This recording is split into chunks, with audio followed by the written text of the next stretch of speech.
ગઈકાલે આપણે પ્રતિકારકતા વિશે વાત કરતા હતા, જેમાં આપણે છેલ્લે એન્ટીબોડી એ તરલ પ્રતિકારકતા આપે છે રુધિરના માધ્યમથી, આવી આપણી વાત થઈ હતી, બરાબર ને? હવે આગળ વાત કરીએ તો આપણી આ જે ઉપાર્જિત પ્રતિકારકતા છે, અચ્છા, ઉપાર્જિત પ્રતિકારકતા આપણે શેને કીધી હતી?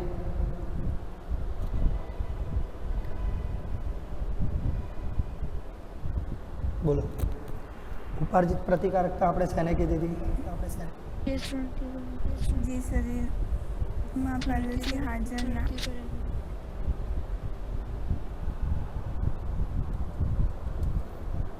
હવે કોઈ એક બોલો, કોણ બોલશે? કોણ બોલશે? બોલો. સર ફરીથી બોલો ને, અવાજ કપાઈ ગયો. અચ્છા, ઉપાર્જિત પ્રતિકારકતા આપણે શેને કીધું હતું? જે આપણા શરીરની પ્રથમ હુમલાની સ્મૃતિ પર આધારિત હોય. પ્રથમ હુમલાને યાદ રાખીને બીજી વખત એનો પ્રતિકાર આપે, એને આપણે કીધું હતું ઉપાર્જિત પ્રતિકારકતા, રાઈટ છે. તો ઉપાર્જિત પ્રતિકારકતાના બે પ્રકાર, એમાંથી આપણે એક પ્રકાર જોઈએ તો એ છે એન્ટીબોડી મધ્યસ્થી પ્રકાર. કયો? એન્ટીબોડી મધ્યસ્થી. હા, અને બીજો પ્રકાર એવો છે જેમાં કોષીય મધ્યસ્થી પ્રતિકારકતા છે. મતલબ પ્રતિકારકતા બંને પ્રકારે આપણું રક્ષણ જ કરે છે, પણ એકની અંદર એ રક્ષણ કરવા માટે કોનો ઉપયોગ કરે છે? તો કે ભાઈ એન્ટીબોડીનો. બીજા કેસમાં કોનો ઉપયોગ કરે છે? કોષોનો, બરાબર ને? જો કોષોના ઉપયોગથી પ્રતિકાર કરે છે તો એને કોષીય મધ્યસ્થી પ્રતિકારકતા કહેવાય છે, અને એન્ટીબોડીના ઉપયોગથી પ્રતિકાર કરે છે તો એને એન્ટીબોડી મધ્યસ્થી પ્રતિકાર કહેવામાં આવે છે. ક્લિયર? આપણે ઘણા બધા પ્લાન્ટેશનના ઓપરેશન સાંભળ્યા છે, હાર્ટ પ્લાન્ટેશન, આઈ રિપ્લેસમેન્ટ, યકૃતનું ટ્રાન્સપ્લાન્ટેશન, કિડની ટ્રાન્સપ્લાન્ટેશન, આવા બધા પ્રત્યારોપણના, ગુજરાતી પ્રત્યારોપણ છે ટ્રાન્સપ્લાન્ટેશન, બરાબર? આ બધા ટ્રાન્સપ્લાન્ટેશન વિશે તમે ક્યાંક ને ક્યાંક થોડું ઘણું સાંભળ્યું છે કે જેના દ્વારા જે તે વ્યક્તિનું જે તે અંગ નિષ્ક્રિય થઈ ગયું હોય એના બદલે કોઈ મૃત વ્યક્તિનું અથવા જે મરવાના આરે છે એવા વ્યક્તિનું એનું સક્રિય અંગ ટ્રાન્સફર કરીને જે તે વ્યક્તિનું જીવન નોર્મલ બનાવી શકાય છે, આ કે ના? ઓકે, તો આવા સમયે આપણે શું ગમે તેનું જે તે કિડની કે યકૃત કે આંખ લઈ લઈએ છીએ? લઈ શકાય? ન લઈ શકાય. તો કે ભાઈ એનું એક પર્ટિક્યુલર નિયમ હોય. એવું શા માટે? કે પ્રત્યારોપણ માટે કોઈ ચોક્કસ દાતા જ જોઈએ અને એનું જ અંગ આપણે ઉપયોગમાં લઈ શકીએ. ડૉક્ટરો એનું બધું ચેક કેમ કરે છે? બ્લડ ચેક કરે છે, ટિશ્યુઝ ચેક કરે છે, રાઈટ? કોઈ પશુ પક્ષી, વાંદરા, બિલાડા, કૂતરાનું ચાલતું હોય તો કેવી મજા આવે, બધાને બચાવી લઈએ આપણે, એવું થાય ને? હા, પણ એવું થઈ શકે? કેમ નથી થતું? કારણ કે દર્દીનું શરીર જે તે વ્યક્તિના અંગને સ્વીકારતું નથી, એને નકારે છે, રાઈટ? તો મતલબ કોઈ પણ આરોપણ અથવા પ્રત્યારોપણ આપણે કરીએ છીએ એ પહેલાં એની પેશીઓની સંગતતા આપણે ચેક કરવી પડે છે. એ ચેક કરવા માટે આપણે રુધિરની સંગતતા ચેક કરીએ છીએ. એના પછી રોગીને પોતાના જીવન પર્યંત પ્રતિકાર અવરોધકોને લેવા પડે છે. મતલબ ઇમ્યુન સપ્રેઝન્ટ્સ જે છે, દવા છે એક પ્રકારની, કે ભાઈ જે તે વ્યક્તિને ટ્રાન્સપ્લાન્ટેશનના ઓપરેશન થયા હોય એ વ્યક્તિને લાઈફ ટાઈમ એક ચોક્કસ પ્રકારની દવા આપવામાં આવે છે. એ દવા એવી હોય છે કે એને જે બીજા વ્યક્તિનું અંગ એના શરીરમાં આપણે દાખલ કર્યું છે એનું શરીર એ જ અંગનો પ્રતિકાર ન કરે એના માટે. ક્લિયર? કારણ શું? તો કે ભાઈ દરેક વ્યક્તિનું શરીર સ્વજાત અને પરજાતનો ભેદ પારખવા માટે કેપેબલ છે. કેમ? કારણ કે ભાઈ કોષીય મધ્યસ્થી એના જે કોષો હતા એ બીજા કોષો આવે એટલે બાજુવાળો ફરિયાદ ના કરે કે ભાઈ બાજુમાં ફલાણા ભાઈના બદલે ફલાણા ભાઈ આવી ગયા છે, ધ્યાન રાખજો, એમ કરે કે ના કરે? Yes sir. આમ બધા આજુબાજુના કોષો ફરિયાદ કરે એટલે એ કોષો છેલ્લે શું કરે? આને આડાને એકલો રહેવા દો, આખી સોસાયટી સાઈડમાં ને એકલો સાઈડમાં, પછી બિચારો મફતના ભાવમાં કંટાળીને મકાન કાઢીને જતો રહે. બરાબર? હા. એમ અહીંયા જે તે વ્યક્તિને ભલે અન્ય કોઈ વ્યક્તિનું અંગ આપણે પ્રત્યારોપિત કર્યું છે, પણ જો કોષીય મધ્યસ્થીના કારણે, આ પ્રતિકારકતાના કારણે જો એ અંગનો અસ્વીકાર થઈ જાય તો જે તે વ્યક્તિ મૃત્યુ પામે છે. તમે ઘણી જગ્યાએ એવું જોયું હશે કે ભાઈ કોઈ માણસનું કિડની ટ્રાન્સપ્લાન્ટેશન સક્સેસફુલ થઈ ગયું, માણસ 15-20 દિવસ મસ્ત જીવ્યો, પછી અચાનક એ માણસ મરી ગયો ને ખબર પડી કે કિડનીના કારણે મર્યો. આવું સાંભળ્યું છે? યસ કારણ તો કે ભાઈ જ્યારે પણ એના કોષોને ખબર પડે કે ભાઈ આ બહારથી આવેલો આતંકવાદી છે, ઘૂસણખોર છે, ભલે એના સારા માટે છે પણ ઘૂસણખોરને એ ઘૂસણખોર જ સમજે. બરાબર ને? હા. એટલે એ શું કરશે? એનો પ્રતિકાર કરશે અને પ્રતિકારના કારણે જે તે વ્યક્તિનું મૃત્યુ થશે. બરાબર? ઓકે. હવે આપણે વાત કરીશું સક્રિય અને નિષ્ક્રિય પ્રતિકારકતાની, કે ભાઈ આપણા શરીરમાં જે પ્રતિકારકતા છે એ બે પ્રકારે સર્જાય છે. એક સક્રિય રીતે આવે છે અને એક નિષ્ક્રિય રીતે આવે છે. આ જે બે પ્રકાર છે એ બે પ્રકાર શેના આધારે છે? તો કે ભાઈ જ્યારે આપણા શરીરમાં આપણી જે સ્મૃતિ આધારિત પ્રતિકારકતા કીધી એ કઈ હતી? તો આ ઉપાર્જિતમાં જ આપણે કહી શકીએ આ બંને પ્રકાર. હો, તો જ્યારે યજમાન પ્રતિજન એટલે કે એન્ટીજનના સંપર્કમાં આવે છે ત્યારે આપણું શરીર જાતે એ એન્ટીજનની સામે એન્ટીબોડીનું નિર્માણ કરે છે. આવી તો ખબર છે ને? હા. મતલબ કે એન્ટીજન ભલે આપણા શરીરમાં જીવંત હતું કે મૃત હતું કે અન્ય પ્રોટીન સ્વરૂપે હતું, પણ એનો પ્રતિકાર કરવા માટે આપણા શરીરે કંઈક ક્રિયા કરી. હા કે ના? એન્ટીબોડીનું નિર્માણ કરવા માટે આપણું શરીર ચોક્કસ કાર્ય કરશે. તો એવી પ્રતિકારકતા કે જેમાં આપણા શરીરે એન્ટીજનનો પ્રતિકાર કરવા માટે ચોક્કસ ક્રિયા કરી છે અને જાતે એન્ટીબોડીનું નિર્માણ કર્યું છે, આવી પ્રતિકારકતાને સક્રિય પ્રતિકારકતા કહેવામાં આવે છે. બોલો આવડે? ઓકે. સક્રિય પ્રતિકારકતા સ્વાભાવિક આપણને ખબર છે ધીમી હોય છે. હા કે ના? કેમ? તો કે ભાઈ આપણા શરીરમાં જ્યારે પણ કોઈ પણ નવો રોગકારક દાખલ થાય છે તો એની પ્રતિકાર કરવાની આપણી ક્ષમતા કેવી હોય છે? ઓછી. કીધું હતું ને આપણે આવું ગઈકાલે, જેને આપણે પ્રાથમિક પ્રતિકારકતા કીધી હતી. રાઈટ? હા. ચલો, તો પ્રતિરક્ષણ દરમિયાન, મતલબ આપણે એનો જ્યારે સામનો કરીએ છીએ એ દરમિયાન ઈરાદાપૂર્વક આપણા શરીરની અંદર રસી દાખલ કરવામાં આવે છે, અથવા નૈસર્ગિક સંક્રમણ દરમિયાન ચેપી જીવોને શરીરમાં દાખલ કરવામાં આવે છે. બી આપણા વેક્સિનથી આપણા શરીરની અંદર આ જીવાણુઓ દાખલ કર્યા. આપણે કોરોનાની વેક્સિન કહીએ છીએ, વેક્સિનમાં શું છે? તો કે ભાઈ એક્ઝેક્ટલી કોરોનાની વેક્સિનમાં કોરોના વાયરસ જ છે. તો કે ભાઈ રસી બનાવતા આટલી બધી વાર કેમ લાગી સાહેબ? વાયરસ તો બનાવીને ભેગા કરીને શરીરમાં નાખી દેવા જોઈએ ને. હે, આવો પ્રશ્ન થાય ને? થાય? હા. હવે એનું રીઝન સમજાવો. કોઈ પણ રસી બનાવવા માટે જે તે રોગકારક, આપણને ખબર છે કોરોના વાયરસ છે એ વાયરસ છે, અને વાયરસનું જનીનદ્રવ્ય શું છે? એનું બંધારણ તો કે ભાઈ એક કોષ દિવાલ, એની અંદર મુક્ત રીતે રહેલું જનીનદ્રવ્ય. રાઈટ?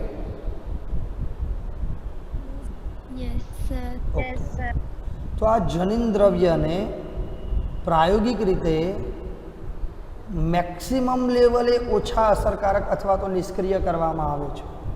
આમાં ખબર પડી?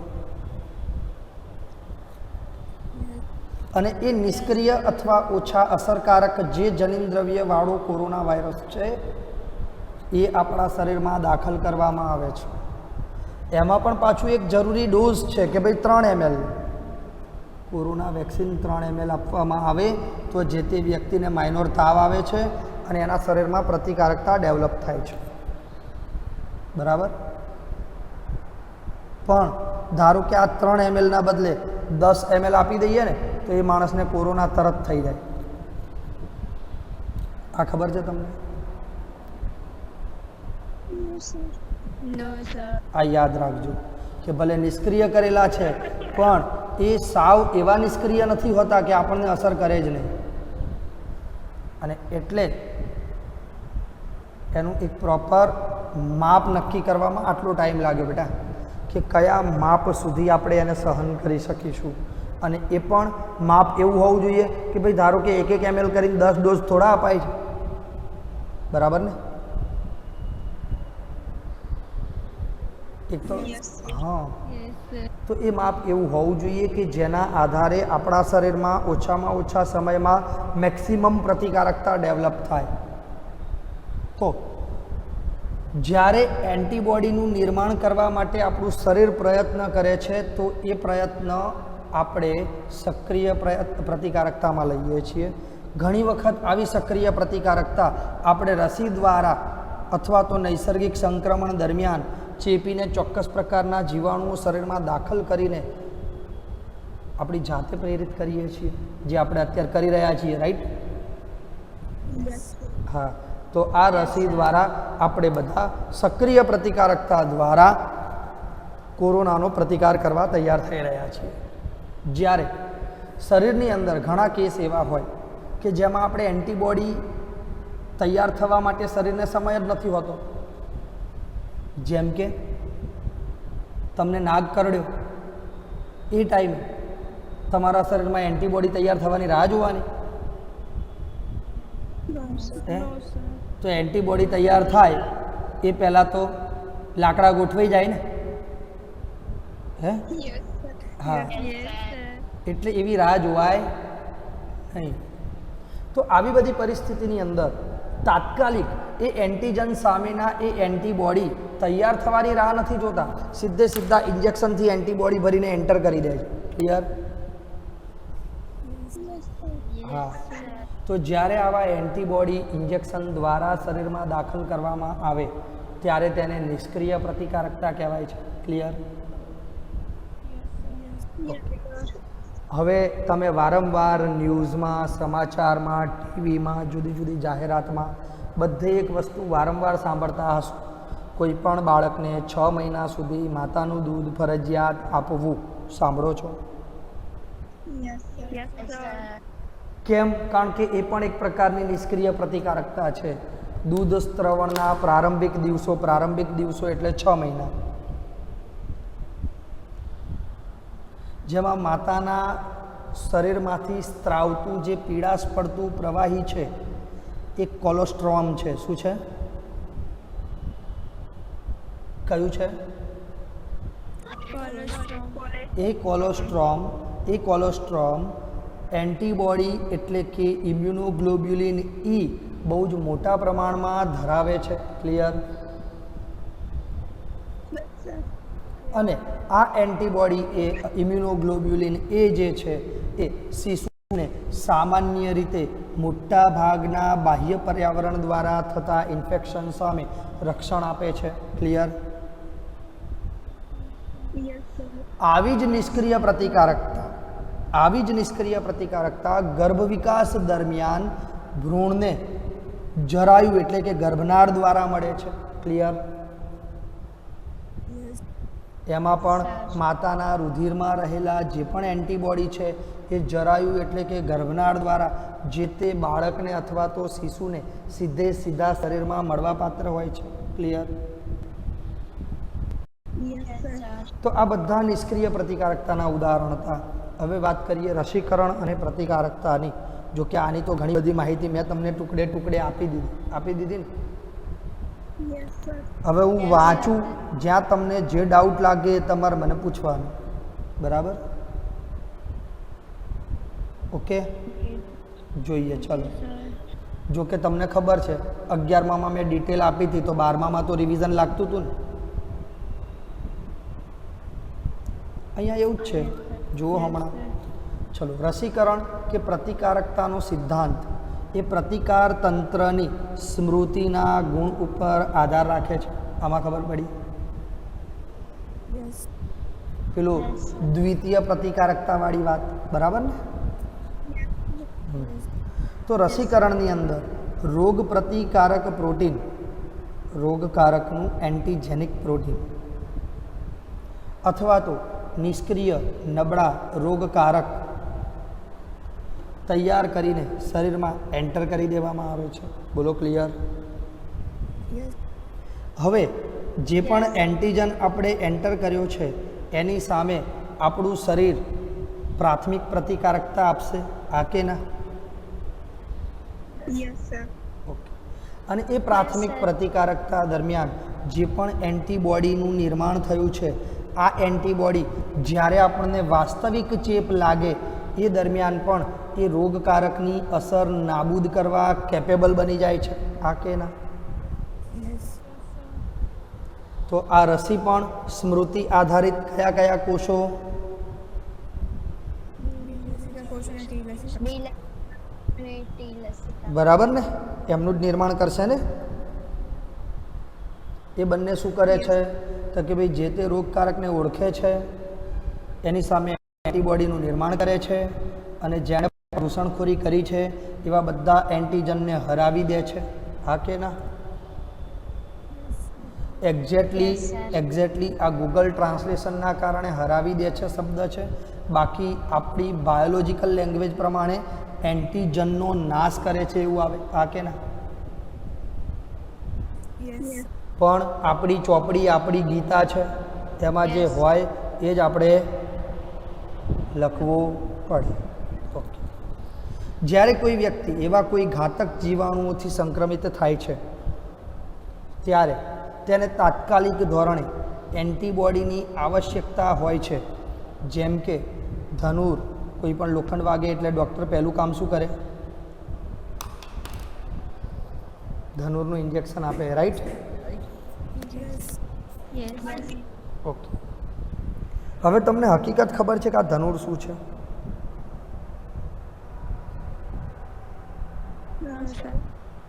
ઓકે, સમજાવો. આજ પછી ડૉક્ટર ગાંડા બનાવે ને તો બનવું નહીં, એટલે સમજાવું છું. ધનુરનું જે ઇન્જેક્શન તમને કંઈ પણ વસ્તુ વાગેને આપવામાં આવે છે, નોર્મલી ધનુર ત્યારે ઉપડે જ્યારે આપણને કોઈ પણ કાટવાળી વસ્તુ વાગી હોય, લોખંડની. કેવી? લોખંડના કાટવાળી વસ્તુ વાગી હોય અને લોખંડનો કાટ જો આપણા રુધિરના સંપર્કમાં આવ્યો હોય તો અને તો જ ધનુર ઉપડે. બાકી આપણને લાકડાનો ખૂણો વાગે તો એ ડૉક્ટર ધનુરના ઇન્જેક્શન આપે છે. જોયું છે ને આવું કે નહીં જોયું? હા, એટલે એવું ડફોડ બનવું જોઈએ નહીં, બરાબર? ખ્યાલ આવી ગયો? ઓકે. હવે એની પણ વાસ્તવિકતા તમને કહું. જો તમે નાનપણમાં ધનુરની રસી લીધેલી છે, જો કે તમે તો બધાએ લીધેલી જ છે, અમારા સમયમાં એ પરિસ્થિતિ આખી અલગ હતી, અમુકે લીધી હતી, અમુકે નથી લીધી. બાકી તમારા ટાઈમમાં બધાએ ધનુરની રસી લીધેલી છે. બહુ ઓછા એવા બાળકો તમારી ઉંમરના મળે કે જેમણે ધનુરની રસી નથી લીધી. જો તમે ધનુરની રસી લીધેલી છે તો અને તો જ એ ડૉક્ટર દ્વારા આપવામાં આવેલું ધનુરનું ઇન્જેક્શન તમને બચાવી શકે છે. બાકી જો નાનપણમાં ધનુરની રસી નથી મૂકેલી તો ડૉક્ટર ધનુરનું ઇન્જેક્શન આપે છે, એ ટ્રાય એન્ડ એરરવાળી વાત હોય છે. હું એવું નથી કહેતો ન લેવું જોઈએ, લેવું જ જોઈએ, પણ એમાં બચવાના ચાન્સીસ મિનિમમ હોય છે. કેમ? કારણ કે જો તમે નાનપણમાં ધનુરની રસી લીધી છે તો ધનુરનું ઇન્જેક્શન 2 કલાકમાં અસર કરવાનું શરૂ કરે છે. જો નાનપણમાં ધનુરની રસી નથી લીધી તો એ ધનુરનું ઇન્જેક્શન 24 કલાક પછી અસર કરે છે. આમાં ખબર પડી? યસ. અને ધારો કે તમને કોઈ પણ વસ્તુ એવી જોરદાર વાગી છે લોખંડના કાટવાળી કે જે તમને ધનુરનું નિર્માણ કરી શકે, તો તો એ ધનુરનું નિર્માણ 12 થી 15 કલાકમાં થઈ જાય છે. તો ટ્રાય એન્ડ એરર થઈ કે નહીં? બરાબર. પણ આવું કંઈ કોઈને કહેવું નહીં કે ધનુરનું ઇન્જેક્શન ના લેતા હો. ટ્રાય એન્ડ એરર તો ટ્રાય એન્ડ એરર, પણ એક પ્રયત્ન તો કરી શકીએ ને. પણ એમાં કન્ડિશન શું? કાટવાળી વસ્તુ લાગી હોય તો જ એની જરૂર છે. ક્લિયર? જેમાં વ્યક્તિના શરીરમાં તાત્કાલિક એન્ટીબોડી એટલે કે પ્રતિજૈવિક દ્રવ્ય, એન્ટીટોક્સિન, વિષકારક પદાર્થ દાખલ કરવામાં આવે છે. એના દ્વારા આપણે જે તે વ્યક્તિને બચાવી શકીએ છીએ. સેમ વસ્તુ મેં તમને હમણાં જ કીધું. સર્પદંશ જેવા કેસમાં આપણે રાહ ના જોવાય, નિષ્ક્રિય પ્રતિકારકતાવાળી. બરાબર ને? હા. તો આ પ્રકારની જે પણ પ્રતિકારકતા છે કે જેમાં આપણું શરીર કોઈ જ ભાગ નથી ભજવતું, સીધા એન્ટીબોડી ઇન્જેક્શનથી દાખલ કરી દઈએ છીએ, એ બધી જ પ્રતિકારકતા કઈ પ્રતિકારકતા છે?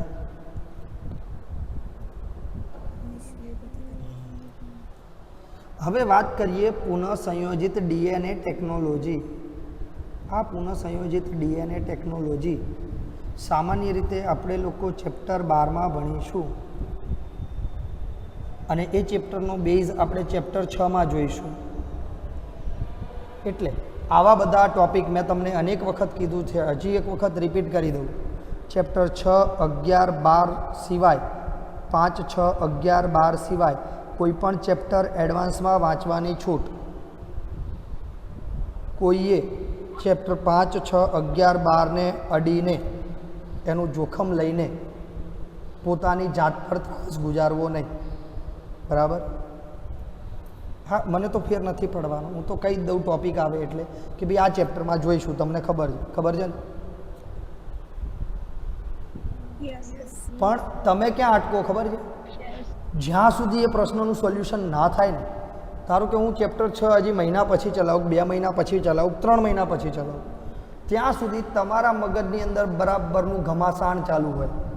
સાલું આમાં શું આવશે, સાલું આમાં શું આવશે. આવું થાય છે, આવું થાય છે ને? બરાબર. એટલે મહેરબાની કરવી, હું જ્યાં ડેન્જર ઝોન કહું ને ત્યાં એન્ટર નહીં થવાનું. હા, તમને એટલો હવે વિશ્વાસ હશે અત્યાર સુધી બધું તૈયાર કર્યા પછી કે મેં જેટલું કીધું છે બધું કરાયું છે. કરાયું છે કે નહીં?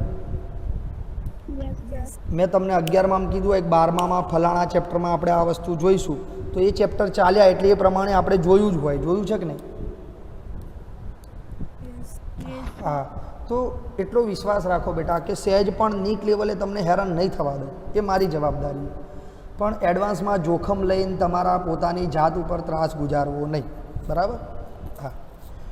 તો આપણે આ પુનઃસંયોજિત ડીએનએ ટેકનોલોજી દ્વારા રસીનું ઉત્પાદન કેવી રીતે થાય છે મોટા જથ્થામાં, રસી કઈ રીતે કાર્ય કરે છે, કયા સિદ્ધાંત પર કાર્ય કરે છે, એ આપણે જોઈ લીધું. રાઈટ? હવે એનું ઉત્પાદન કેવી રીતે થાય છે? તો કે ભાઈ એનું ઉત્પાદન સૂક્ષ્મજીવોમાંથી થાય છે, જીવાણુ કે યીસ્ટ જેવા રોગકારકમાંથી થાય છે. બરાબર? કે જેની અંદર એન્ટીજેનિક પોલીપેપ્ટાઇડનું નિર્માણ કરવામાં આવે છે. પણ આ કેવી રીતે નિર્માણ થાય છે એ આપણે ચેપ્ટર 12માં જોઈશું. ક્લિયર? હિપેટાઇટિસ બી ની રસી આ જ રીતે પુનઃસંયોજિત ડીએનએ ટેકનોલોજીની મદદથી યીસ્ટમાંથી બનાવવામાં આવે છે. ક્લિયર? હવે વાત કરીએ એલર્જીની. સાહેબ અમને તો ભણવાથી જ એલર્જી છે. બરાબર? એનો ઈલાજ હોય તો કહો. આપણી પાસે આસપાસની પરિસ્થિતિઓની અંદર કે ગામડે એવી ઘણી બધી પરિસ્થિતિ છે કે આપણે અચાનકથી કોઈ જૂના બંધ ઓરડો ખોલીએ અને એની સ્મેલિંગથી છીંકો શરૂ થઈ જાય, ગળાની અંદર ચોક્કસ પ્રકારનું કફિંગ શરૂ થઈ જાય, અને જ્યારે આપણે ત્યાંથી બહાર નીકળીએ અને ખુલ્લી હવામાં આવીએ એટલે આપણે નોર્મલ થઈ જઈએ. આવું બન્યું છે? તો એ વખતે તમે વિચાર કર્યો કે કેમ એ પરિસ્થિતિમાં પર્ટિક્યુલર તમે ગયા ને આવું બન્યું, અને ત્યાંથી નીકળ્યા તો કેમ આપણે નોર્મલ થઈ ગયા? આવો વિચાર આવ્યો કોઈ દિવસ? સાહેબ એવું શું વિચારવાનું, એ તો ચેપટ ઉડી તો છીકાય, એવું ના હોય. દરેકને નથી આવતી. તમને ખબર છે દરેકને દરેક પરિસ્થિતિમાં છીંક ના આવે. ઘણા બધા લોકો એવા હોય કે જેમને પેટ્રોલની સ્મેલ સૂંઘે તો એ છીંકો ચાલુ થઈ જાય, ખબર છે? Yes yes sir. ઘણા એવા પણ હોય કે જેને માટીની સ્મેલ ગમતી હોય. હમણાં મસ્ત છાંટા પડ્યા હોય અને જે માટીની સ્મેલ આવે ઘણાને ગમતી હોય, પણ ઘણા એવા પણ હોય કે જો માટીની સ્મેલ આવે તો છીંકો ચાલુ થઈ જાય, ખબર છે? મતલબ એલર્જી શું છે? તો કે ભાઈ ચોક્કસ પ્રકારની પરિસ્થિતિ સામે આપણા પ્રતિકારક તંત્ર દ્વારા આપવામાં આવતો પ્રતિકાર એટલે એલર્જી. ક્લિયર? Yes sir. તો આપણામાંના કેટલાક પર્યાવરણમાં હાજર રહેલા કેટલાક કણો પ્રત્યે સંવેદનશીલ હોઈએ છીએ અને આવી કોઈ પણ પર્યાવરણીય પરિસ્થિતિ સામેની સંવેદનાની સામે આપણું શરીર જે પણ પ્રતિકાર આપે છે એને આપણે એલર્જી કહીએ છીએ. ક્લિયર? Yes sir. સામાન્ય રીતે આવી એલર્જી બગીચાઓમાં પરાગરજથી મોટાભાગના લોકોને હોય છે. એ સિવાય કેટલીક સૂક્ષ્મ જીવાતો અથવા તો સૂક્ષ્મ જીવોની પણ એલર્જી આપણા જેવા ઘણા બધા વ્યક્તિઓને આપણે જોઈ શકીએ છીએ. અલગ અલગ જગ્યાએ આવી એલર્જીનો પ્રકાર જુદો જુદો હોય છે. જેમ કે હમણાં થોડા સમય પહેલાંની જ વાત કરું, 3 વર્ષ પહેલાં મારો કઝિન બ્રધર છે, એના છોકરાને ઇન્ડિયન એટમોસ્ફિયરની અંદર ખેંચ આવવાનો પ્રોબ્લેમ હતો. વીકનેસ બહુ જ રહેતી હતી, વારંવાર એને દાખલ કરવો પડતો હતો, ખેંચ આવી જતી હતી. એ ભાઈ અમેરિકા જતો રહ્યો, 3 વર્ષ થયા, ત્યાંના એટમોસ્ફિયરમાં એ છોકરાને કોઈ દિવસ કશું જ થયું નથી, 1 રૂપિયાની દવા નથી, છોકરો નોર્મલ જીવન જીવે છે. નવાઈ લાગે ને? આખી બીમારી જ જતી રહી. પછી ત્યાંના ડૉક્ટરોએ એવું કીધું કે ભાઈ પર્ટિક્યુલર ટાઈપના એટમોસ્ફિયરની અંદર એને એલર્જી હતી, એટલે એને ઇન્ડિયા જો લાવવો હોય તો 25 વર્ષની ઉંમર પછી લાવવો, આવું કીધું. બોલો, નહીંતર એને બીમારી રહેશે જ. 25 વર્ષ પછી એ આ પર્યાવરણમાં અનુકૂળ થઈ શકશે. નવાઈ લાગે ને આવી પ્રતિકારકતામાં? યસ. આવી પ્રતિકારકતા, આ તો ઠીક છે, મારા ઘરનું એક ઉદાહરણ છે એટલે મેં તમને આપ્યું. આવી પ્રતિકારકતા ભૂતકાળમાં એક પિક્ચરમાં બતાવી હતી ને ત્યારે હું નહોતો માનતો. તમે લોકોએ કદાચ જોયું હોય ગોવિંદાનું જીસ દેશ મેં ગંગા રહેતા હૈ. એકદમ દેશી ગામડીઓ ગોવિંદા છે, નહીં જ જોયું હોય કારણ કે તમને લોકોને એવા જૂના પિક્ચરમાં રસ નથી જ, બરાબર? પણ એ પિક્ચરમાં આ બીમારી બતાવી હતી જ્યારે હું લગભગ 10મા 12મામાં જ ભણતો હોઈશ લગભગ, બરાબર? તો હું એવું માનતો હતો, કારણ કે હું તો તમને ખબર છે ને પિક્ચરમાં એ તે સાયન્સ વિચારતો હોઉં, એટલે હું એવું વિચારતો હતો કે આવું તો નહીં હોતું હોય, આડાઓ ડફોડ બનાવે છે, બરાબર? પણ એ જ પ્રતિકારકતા જ્યારે મેં અત્યારે જોઈ, અને અત્યારે તો જો કે આટલા વર્ષથી વિજ્ઞાન ભણાવું છું તો એ સ્વીકારું બી છું કે હા એવું થાય એમ, પણ જ્યારે હું સ્ટુડન્ટ હતો ત્યારે નહોતો સ્વીકારતો એમ. તો પર્યાવરણમાં હાજર રહેલા કેટલાક પ્રતિજન પ્રત્યે આપણું પ્રતિકારક તંત્ર ચોક્કસ પ્રકારનો પ્રતિચાર આપે, એ ઘટનાને આપણે શું કહીએ? Allergy. Clear? Yes sir. Okay, સરસ. ચલો, યસ સર. એવા પદાર્થો કે જેમના પ્રત્યે આપણે એ પ્રતિચાર આપીએ છીએ એવા બધા જ પદાર્થને એલર્જી પ્રેરક એટલે કે એલર્જન્સ કહેવામાં આવે છે. ક્લિયર? Yes sir. ઓકે.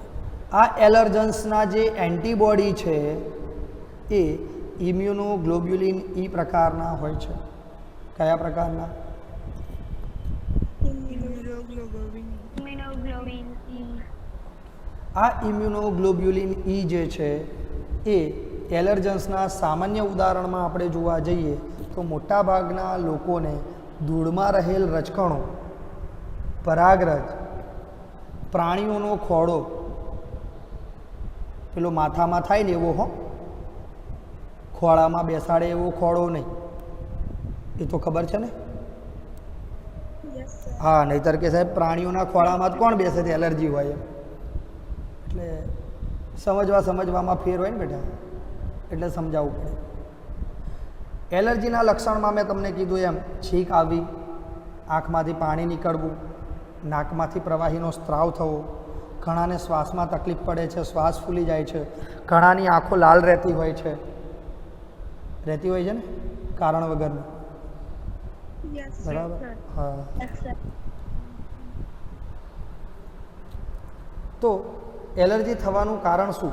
તો કે ભાઈ આપણા શરીરમાં રહેલા માસ્ટ કોષો,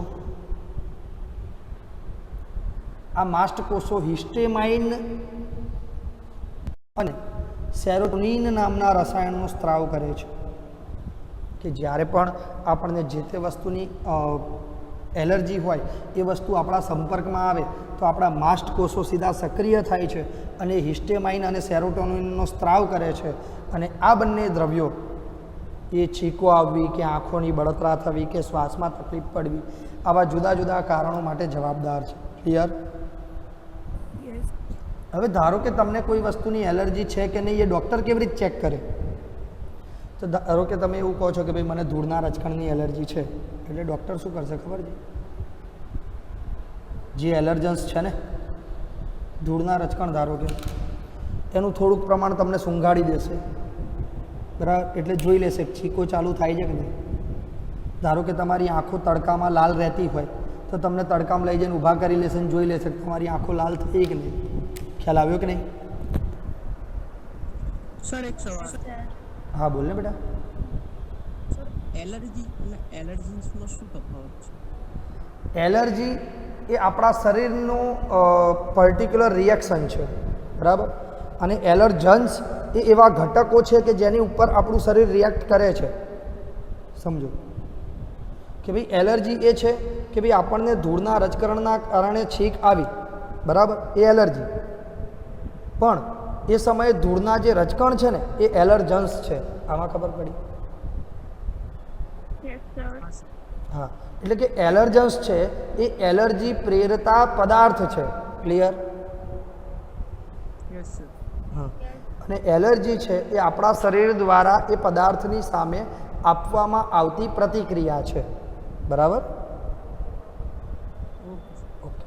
તો આવા જે એલર્જન્સ છે એ એલર્જન્સ ડૉક્ટર તમને થોડા ઘણા સંપર્કમાં લાવી દે એટલે પછી નક્કી થઈ જાય કે તમને છીંક આવે છે કે નથી આવતી.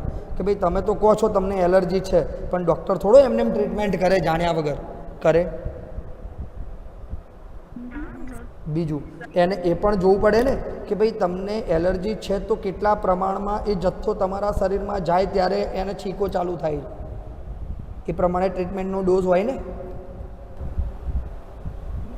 હા, એટલે એ જે પ્રતિક્રિયા તમે આપો છો એ પ્રતિક્રિયાનો અભ્યાસ કરીને ડૉક્ટર જે તે વસ્તુનું નિદાન કરે છે. ક્લિયર?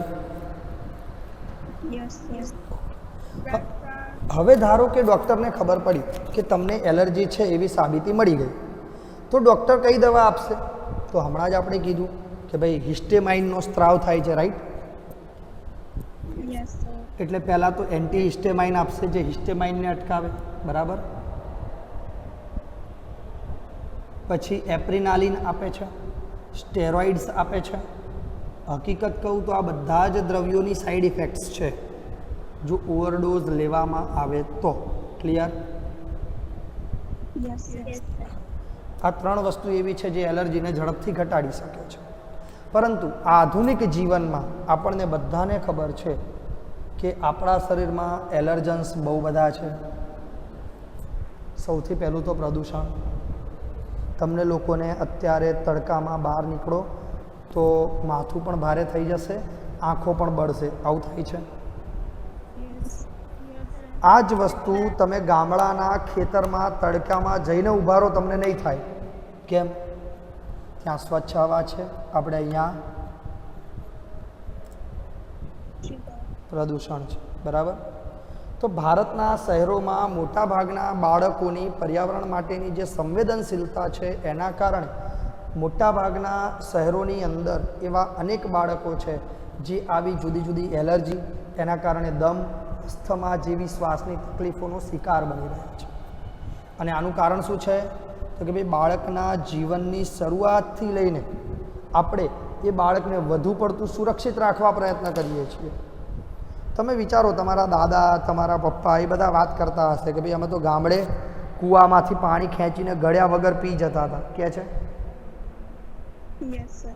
એ ખુલ્લું કૂવામાં પડેલું પાણી એમાં કોઈ જ ઇન્ફેક્શનની એમને બીક નથી અને આપણે પેલું બંધ પાણી જે નર્મદાના કેનાલમાંથી આપણા ઘરમાં આવે છે અથવા તો મ્યુનિસિપાલિટીનું પાણી જે આપણા ઘરમાં આવે છે અથવા તો બોરનું આવે છે વોટેવર આપણને એમાં પણ ક્ષાર હોવાની ચિંતાઓ છે અને મોટા મોટા આરો લગાવીને આપણે એના ખબર નહીં કેટલા ફિલ્ટરેશન કરીને પાણી પીએ છીએ બરાબર ને એનાથી શું થાય છે ખબર છે પહેલાં જ્યારે આપણા દાદાને બધા કૂવાના પાણી પીતા હતા ને ત્યારે પાણી ખુલ્લું હોય તો ઓબ્વિયસલી આપણે જાણીએ છીએ કે એમાં થોડા ઘણા સૂક્ષ્મજીવો હોય ને હોય જ પણ એ થોડા ઘણા સૂક્ષ્મજીવોની જે એમના શરીર ઉપર પ્રતિકારકતા થતી હતી એના કારણે સ્મૃતિકોષો એ બધા ઘટકોને યાદ રાખતા હતા અને એમની પ્રતિકારકતા સારામાં સારી હતી આમાં ખબર પડી યસ. જ્યારે આપણે નાનપણથી આવું કોઈ પણ ઘટક શરીરની અંદર એન્ટર જ નહીં થવા દેતા પછી જ્યારે એન્ટર થઈ જાય ત્યારે સીધું દાખલ થવું પડે બરાબર યસ સર. હા તો આપણે નાનપણથી બહુ જ સુરક્ષિત આપણી સેફટીની વાત કરીએ છીએ ને એ સેફટી જ ખરેખર આપણા માટે સૌથી મોટો પ્રોબ્લેમ છે બોલો અહીં સુધી ખબર પડી યસ. અહીંથી આગળની માહિતી આપણે આવતીકાલે જોઈશું